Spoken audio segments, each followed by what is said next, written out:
Intermittent fasting has its upsides and downsides, just as with any approach in the fitness and nutrition area. Today, I will discuss both the positive and negative aspects of intermittent fasting, and I will share my perspective on how to effectively use it as a tool if you choose to try it. Welcome back to this channel. If you're new, I'm Dakota, a master's student in exercise physiology, and over the past several years, I've done loads of research and currently work as an exercise physiologist and strength coach. This channel is a way for me to share the experiences I've had working one-on-one with patients and clients. We've got the new year right around the corner, and I don't know about you, but my Instagram feed is blowing up with ads for weight loss programs and gym memberships. It's a time of year when we start thinking, okay, maybe I did overdo it on Thanksgiving, just a little. Those changes sometimes manifest themselves as a health change, and we want to try the latest trend in hopes it works for us and gets us the results we want. Today we're diving into the world of intermittent fasting.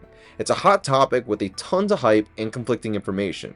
So let's break it down to see if it's really all it's cracked up to be and something we should all try. What is it and how does it work? Intermittent fasting might be a hot topic, but it's not some trendy fad diet. It's actually how humans ate for centuries. Our ancestors didn't have access to 24/7 convenience stores, so fasting was a natural part of life.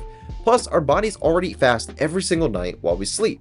Intermittent fasting is simply a way to be more intentional about those fasting periods and eating habits. So how does it actually work? Well, when you fast, your body uses its stored fat for energy. It's like giving your digestive system a break. Don't worry, it's very different from starvation. With intermittent fasting, we're not depriving your body, we're just giving your body rest from digesting foods, allowing it to use available nutrients in our system already. That assumes you're giving your body adequate nutrients though during your eating windows. So why do people do them? Well, I'll be honest, when I first heard of intermittent fasting, I thought it was crazy. I mean, I love breakfast. Who would willingly skip a meal? But then I started looking into the research and I realized there might be something to the whole fasting thing. People try this diet because there are a lot of claimed and potential benefits to intermittent fasting. From things like increased mental sharpness, improved hormonal profile, weight loss benefits, maybe reduced inflammation, and there's a chance to decrease the risk of certain diseases. People are drawn to it because of all these crazy benefits. But it's important to remember that research on intermittent fasting is still ongoing, just like most things in the fitness and nutrition area. But many of these benefits are based on animal studies or haven't been consistently shown in humans. But potentially upsides are definitely exciting, and they explain why so many people are curious about giving intermittent fasting a try. However, I caution you to be realistic, understanding that intermittent fasting isn't a magic solution for something like weight loss or easily changing your food choices or habits. There are tons of ways to do intermittent fasting. It's kind of like choosing a workout routine. What works for best friend might not be the best fit for you. For example, I've experimented with the 16-8 method, which is 16 hours of fasting followed by 8-hour window of eating. It was most certainly doable. However, when my eating window came into sight, I found myself just staring at my watch, counting down the minutes like I was ready to clock out for the day. And this isn't the only way of fasting. We have alternate day fasting, alternating between days of eating and fasting. Then we have periodic fasting. You eat normally for most days of the week and then significantly reduce your calorie intake on designated fasting days, typically consuming like 500 to 600 calories on those days. This points out one of the downsides. There is no standard way to do intermittent fasting. It can make it very overwhelming for someone to even begin or think about starting intermittent fasting.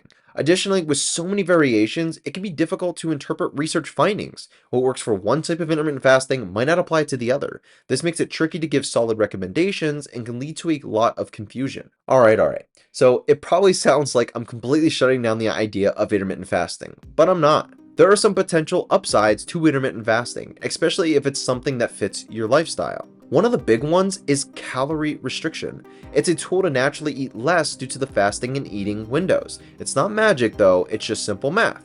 Fewer hours available for eating often means fewer calories consumed. Being in a country where food is very abundant, this could be a big benefit for intermittent fasting. And then 2 is cellular cleanup.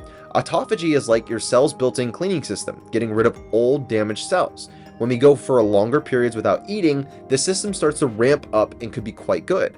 However, we see the same benefits in autophagy from a hard workout. Some studies actually suggest intermittent fasting could lead to a better brain health. Take note that we said health, not cognitive function. And more balanced hormones, but more long-term focused studies is really needed to actually support these claims. The downsides of intermittent fasting aren't downsides for everyone, but most people might experience while following this type of eating plan. It's no shortcut to weight loss. When your calories are accounted for, it's not any better than any other diet with regularly spaced out meals accounting for calories. A new study this past year compared intermittent fasting with continuous meal feeding, where both groups consumed the same amount of calories, macros, and micros. Time-restricted eating did not decrease weight relative to a usual eating pattern, suggesting any effects of time-restricted eating in weight prior studies may be due to reductions in caloric intake. So it's not a magical cure for becoming healthier overall. Being able to make better food choices and physical activity habits is a lifestyle choice and habit that takes time to develop. And it just leads me to the last one. It's really tough to stick with. Imagine this. It's Friday night. You're out with your friends. Everyone's ordering appetizers and your eating window doesn't open for another 3 hours. Or how about those morning meetings where everyone's grabbing donuts and coffee, you're just sitting there with a black coffee trying not to stare at the pastries. It takes a lot of dedication to get the thing done. And when you've been not eating for 16 hours, 4 p.m. comes around, some of us want to eat everything in sight. I know that was my experience. And remember, calories still need to be accounted for if you want to see weight loss results. So you can't eat anything you want. You still need to make nutrient-dense food choices during those eating windows. And if you're into bodybuilding or powerlifting, intermittent fasting might not be your best friend for building or retaining muscle tissue. In order to efficiently build muscle, we need a protein throughout the day, every 3 to 5 hours or so. Not eating for several hours leaves many missed opportunities for muscle growth and repair, essentially leaving gains on the table. So I'm going to end with this. If you're going to give intermittent fasting a try, here are some tips to help you be successful because it's not all bad. And I think if you want to try it, you should. Make sure you're getting enough protein, especially early in the eating window. When we don't eat for several hours, we miss many opportunities for muscle protein synthesis. So when your fasting window ends, you should try to get a fast-acting protein source, something like a protein shake. And your workout, try to exercise towards the end of your fasting window. Then you have a solid meal afterwards. Some might even recommend having that protein shake I mentioned earlier right after, and about an hour later, going for the meal. If you work out at the beginning or middle of your fasting window instead of at the end, you deprive your body of a lot of nutrients necessary for optimal repair and recovery from your workouts. And look, the bottom line, there's no one-size-fits-all solution when it comes to nutrition. Intermittent fasting might be a great fit for your best friend, but maybe not for you, and that's okay. The best approach is the one you can sustain, the one that helps you feel your best both physically and mentally. So do your research, experiment, and find what works for your unique lifestyle and goals. If you like this video, check out my latest upload, it's right here. And if you're serious about improving your strength and health, join our awesome community, the Iron Project. We've got exclusive workouts coming every single week, leaderboards to share the results that we're seeing inside the community, and there's easy ways to track your progress the whole way. And conversations starting up every single week on topics like intermittent fasting.